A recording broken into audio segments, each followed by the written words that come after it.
നിന്റെ വയറ്റിലുള്ള നമ്മുടെ കുഞ്ഞിന്റെ കാര്യം ശ്രദ്ധിക്കണം.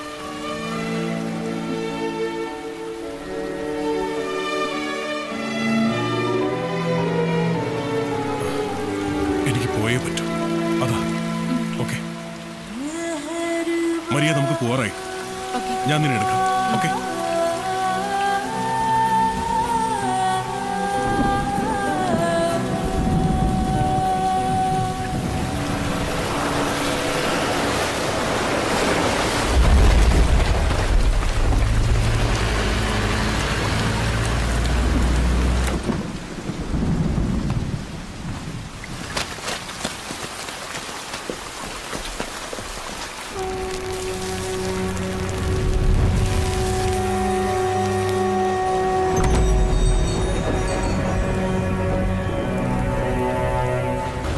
മീര, അച്ഛനെ വിളിക്കേ.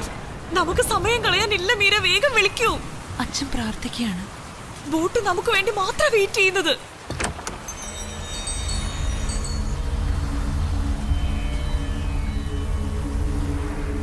നിങ്ങളെല്ലാവരും ഉടനെ പുറപ്പെട്ടോളൂ. എന്റെ പ്രാർത്ഥനയും അനുഗ്രഹവും എപ്പോഴും നിങ്ങളോടൊപ്പം ഉണ്ടാവും.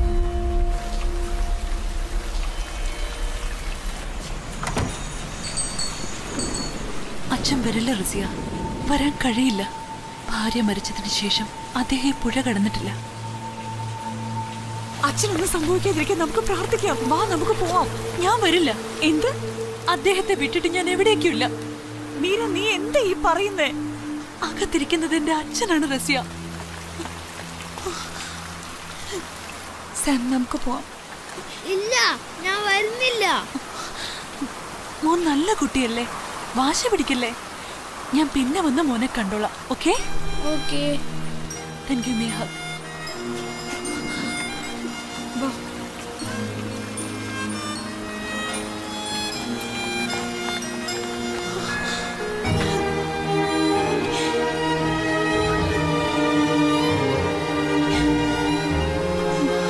ഞങ്ങൾക്ക് വേണ്ടിയും പ്രാർത്ഥിക്കാം.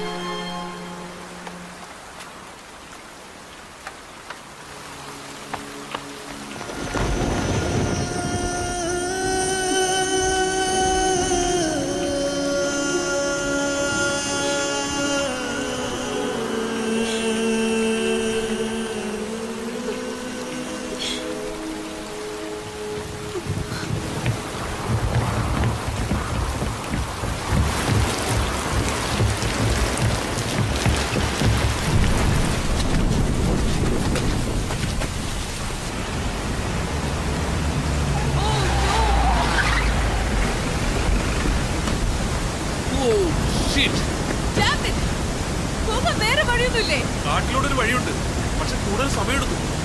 സാരമില്ല, പോയി നോക്കാം.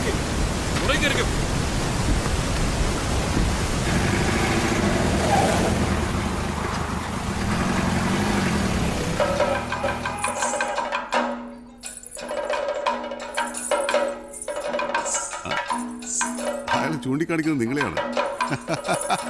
ഈ മേക്കപ്പ് എല്ലാം ഡാൻസിന്റെ ഭാഗമാണ്. ഇത് വളരെ പഴയ കലാരൂപമാണ്. Okay, enjoy the party. വണക്കം.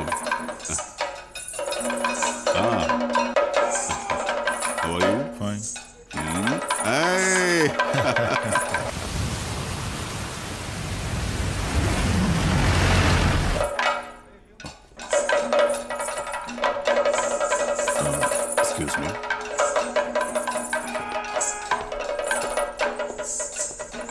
ഡാം ചോർന്നുകൊണ്ടിരിക്കുകയാണ്. ഏതാനും സമയത്തിനുള്ളിൽ അത് തകരും.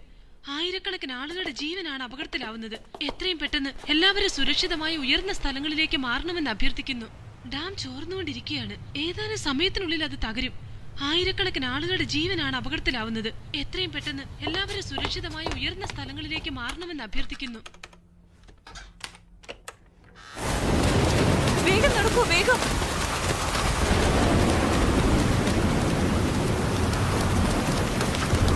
വരൂ, കേറി വാ.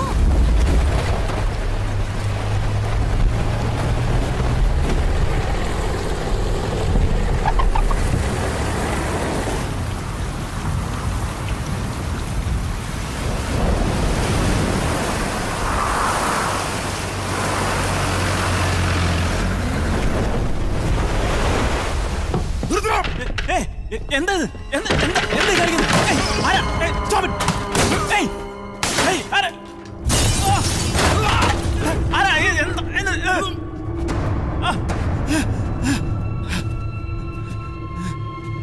ആര് പറഞ്ഞിട്ടാ നിങ്ങളിത് ടെലികാസ്റ്റ് ചെയ്തത്? അവനെവിടെ? എഡിറ്റിംഗ് സ്റ്റുഡിയോണ്ട്. ആ എവിടെ? മുകളിൽ. പിടിക്കവനെ.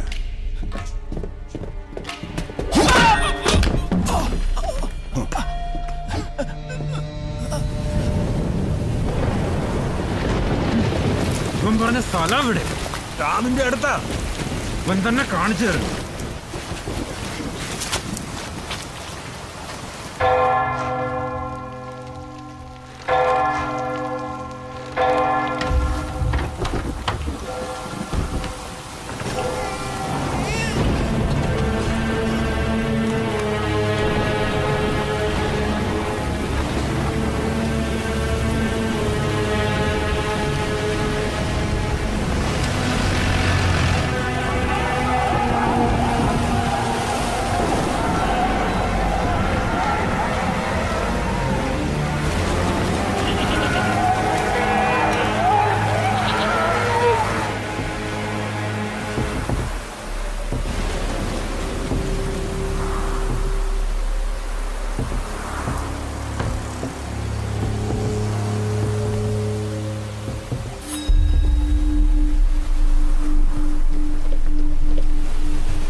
ബൈപ്പാസ് ഷട്ടർ തുറക്കുന്നതിന് ഒരു ന്യൂമാറ്റിക് സിസ്റ്റം കൂടിയുണ്ട്.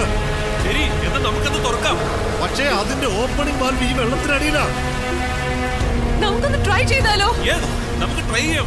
അത് ഭയങ്കര അപകടമാണ്. നോ സർ, നമുക്കൊരു ഓപ്ഷൻ ഉള്ളപ്പോൾ we should try. ഓക്കേ, നോക്ക്, ഇതാണ് ഷട്ടർ ഡ്രൈവ്. ഇത് ആദ്യത്തെ വാൽവ്, ഇത് രണ്ടാമത്തെ. എല്ലാ വാൽവും ഒപ്പം തുറന്നാലേ ആവശ്യത്തിനുള്ള പ്രഷർ ലഭിക്കൂ. മനസ്സിലായോ? Okay sir. Sir shutter drive ശ്രദ്ധിച്ചോളൂ. 5 മിനിറ്റിനുള്ളിൽ ഞങ്ങൾ വാൽവുകൾ തുറന്നിരിക്കും. കണ്ടിറക്കാം.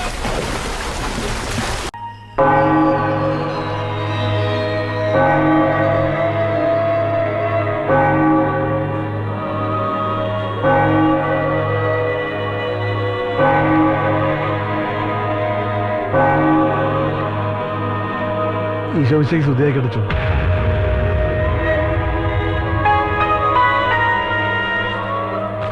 അച്ഛൻ ഒരു മുന്നറിയിപ്പും ഇല്ലാതെ കാര്യങ്ങൾ കൈവിട്ടു പോകുന്നതിന് മുമ്പ് ഇവിടെ എത്തണമെന്ന് തോന്നി. എന്താ നിന്റെ ഉദ്ദേശം? നിന്റെ ഈ പോക്ക് എങ്ങോട്ടാ? നിനക്ക് ദൂർത്തടിച്ച് ജീവിക്കാനല്ല വിദേശത്തുള്ള എൻ്റെ സുഹൃത്തുക്കൾ ബിസിനസ് തുടങ്ങാൻ പണം തന്നത്. ഇത്രയും കാലമായിട്ട് 10 പൈസ പ്രോഫിറ്റ് കൊടുത്തില്ല എന്നുള്ളത് പോട്ടെ, ബാലൻസ് ഷീറ്റ് എങ്കിലും നിനക്കൊന്ന് അയച്ചു കൊടുക്കാമായിരുന്നില്ലേ? Balance sheet അയച്ചിരുന്ന എന്നാത്തിനാ? അവർക്ക് വേണ്ടതേ പ്രോഫിറ്റാ അല്ലേ? അങ്ങനെ വല്ലതും ഉണ്ടായിട്ട് വേണ്ടേ അയച്ചു തരാൻ? ഇത്രയും നാള് ഫിനാൻസ് നടത്തിയിട്ട് പ്രോഫിറ്റ് ഒന്നും ഇല്ലെന്നാണോ നീ പറഞ്ഞു വരുന്നത്? അങ്ങനെ കാര്യങ്ങൾ ചോദിക്കും. എങ്ങനെ സ്ഥാപനം നടത്തിക്കൊണ്ട് പോകുന്നതെന്ന് എനിക്കും കർത്താവിന് മാത്രമേ അറിയൂ. പുറത്ത് കിടക്കുന്ന പൈസ ഒന്ന് പിടിഞ്ഞു കിട്ടിയാ ഒന്ന് പിടിച്ചു നിൽക്കായിരുന്നു. അതെങ്ങനെയാ? ഒന്ന് മസൂലിറ്റി കാണിച്ച് വാങ്ങാന്ന് വിചാരിച്ച അത് നടക്കില്ലല്ലോ. ഒരു വികാരിയുടെ കൂടെ പുറപ്പായി പോയില്ലേ? ഓഹോ, അപ്പൊ നിനക്ക് ആ വിചാരം സംസാരത്തിലെങ്കിലും ഉണ്ട്. എടാ, ഒരു സ്ഥാപനം നല്ല രീതിയിൽ നടത്തിക്കൊണ്ട് പോകാൻ ഒരു ഗുണ്ടായസത്തിന്റെ ആവശ്യമില്ല. നല്ലൊരു മനസ്സും കർത്താവിന്റെ സഹായവും മാത്രം മതി. നീ ഒരു കാര്യം ചെയ്യ, ഈ ബിസിനസ്സിൽ നിനക്ക് പ്രോഫിറ്റ് ഇല്ലെങ്കിൽ ഇതങ്ങ് നിർത്തിയേക്ക്.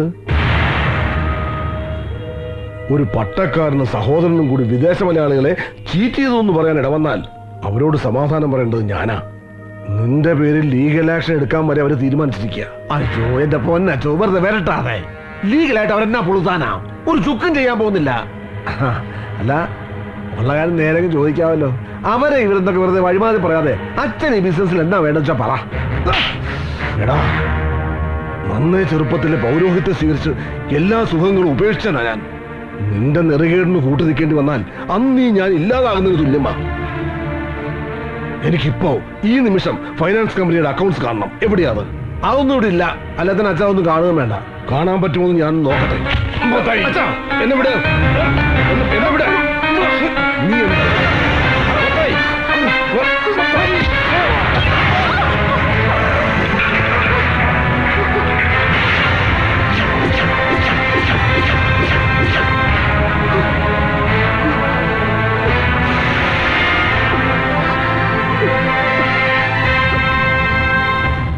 അപ്പോ ഫാദർ ജെയിംസിന്റെ കൊലപാതകം മത്തായിക്ക് രക്ഷപ്പെടാനുള്ള ഒരു പഴുതുകൂടി നൽകി അല്ലേ? ഫാദറുമായുള്ള രൂപസാദൃശ്യം അയാൾ മുതലെടുത്തു. ഡെഡ് ബോഡിക്ക് സ്വന്തം വേഷപ്പകർച്ച നൽകി മരിച്ചത് മത്തായിയാണെന്ന് മോളിക്കുട്ടി ഒഴികെ മറ്റെല്ലാവരും അയാൾ സമർത്ഥമായി വിശ്വസിപ്പിച്ചു. ശരിയല്ലേ? മത്തായി ഇപ്പൊ എവിടുണ്ട്? അരമനയിലേക്ക് പോയേക്കുവാ. സഭയുടെ തിരുവസ്ത്രമണിഞ്ഞ് ഫാദർ ജെയിംസ് ആയിട്ട് അല്ലേ? അരമനയിൽ ആരെ കാണാൻ വേണ്ടിയാണ് അയാൾ പോയിരിക്കുന്നത്? അതറിയില്ല. ഉച്ചയ്ക്കുള്ള ഫ്ലൈറ്റില് ഓസ്ട്രേലിയക്ക് പോകുമെന്ന് പറഞ്ഞു.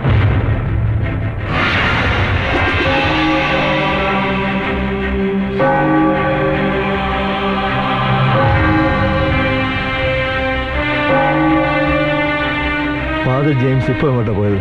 ഓസ്ട്രേലിയക്കെന്നാ പറഞ്ഞത്. താങ്ക്സ്. ശരി.